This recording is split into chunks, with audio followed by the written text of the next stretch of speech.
Agronia es una plataforma digital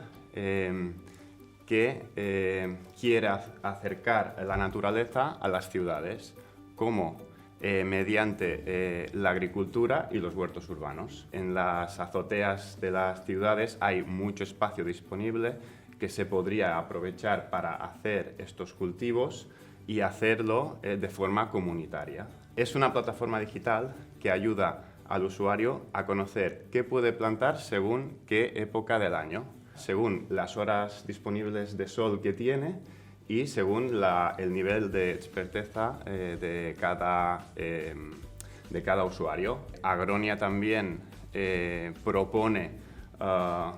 una parte más de red social que lo que sería es conectar a usuarios que viven cerca de tu casa, por ejemplo, que también están interesados en hacer cultivos en comunidad. El hecho de cultivar y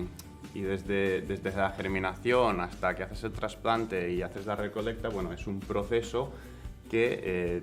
te ayuda pues, a conocer mejor cómo funciona la naturaleza y a poder disfrutar de unos alimentos ecológicos autoproducidos por ti mismo y bueno, hacerlo también en comunidad con tus vecinos y con la gente, pues también fomenta una cohesión social que puede ser muy provechosa y bueno, intentar hacer un cambio de modelo en el sistema alimenticio más independiente y